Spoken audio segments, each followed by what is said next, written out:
By Mark Stone, Europe correspondent. The disputed president of Catalonia has told a crowd of 200 mayors from the region that he will defeat at the ballot box the Spanish government's repression of the region's wish for independence.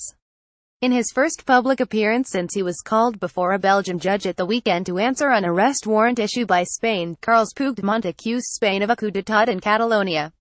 "Thank you for your commitment to democracy. People are wondering why Europe doesn't intervene in the face of a coup d'état in Catalonia," the ousted leader said.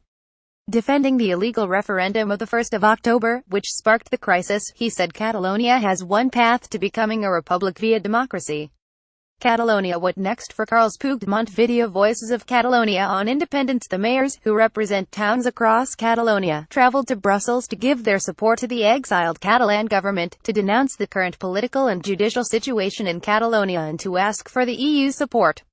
The event was organized with the help of 3 Catalan members of the European Parliament, Jordi Sol, Josep Maria Terricabras and Ramon Tremosa. "The silence of the European institutions in our hour of need was deafening," said Mr. Sol. Speaking in English, and to loud applause, the MEPs and mayors criticized European Commission President Jean-Claude Juncker for his lack of support for their independence bid. "Mr. Juncker, you are getting it wrong. It is not an internal Spanish matter. It is an EU matter," Mr. Sol said. "What can we expect from Madrid's enforcer?" Video. How important is Catalonia to Spain in a strategy which could further alienate the European Union leadership? The independence supporters questioned the EU's solidarity for them. "We want to express our astonishment that some of the institutions don't yet condemn the violence we suffer," Mr. Terricabras said. "How is that? Is that the Europe we want to construct with power and with money but not with citizens? It's not at all clear. We hope very much that Europe will give us a place."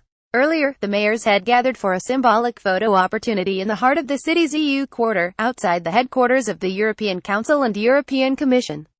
Scars, cars and cigars, a tale of two leaders image. Catalan separatist flags are waved in front of the Generalitat Palace in Barcelona. The European Union has consistently said the Catalan issue is a domestic matter for Spain.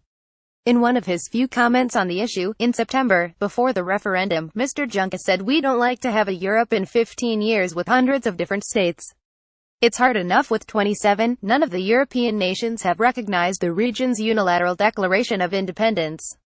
All have sided with Madrid on the matter in stating that the 1st of October referendum was illegal under the Spanish constitution."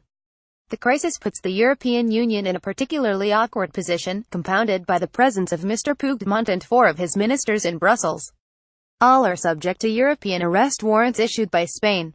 Video. Will Catalonia lead to a domino effect across Europe? The flight of the Brussels 5 from Barcelona to Brussels last week was, they claim, not to flee justice but to seek it. They are wanted in Madrid on charges of rebellion, sedition and misuse of public funds for organizing the referendum. The charges carry maximum jail sentences of 30 years each. They believe they will not receive a fair trial in Spain and, through lawyers, are fighting their extradition to Madrid. Other Catalan ministers, who appeared in court in Madrid last week, have been denied bail and jailed pending their trial.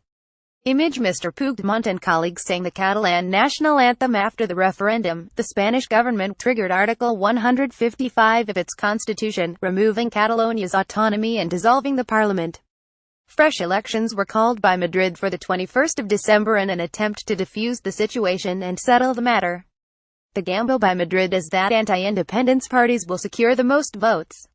No Catalan poll has ever shown a majority of support for Catalan independence. The 1st of October referendum produced a 90% yes vote but on a turnout of 43%.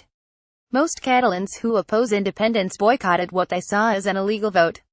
Image. Anti-independence protesters have also taken to the streets in Barcelona. However, the divide is close in polling since the police violence of referendum day and the imprisonment last week of Catalan ministers suggests the support for independence is increasing.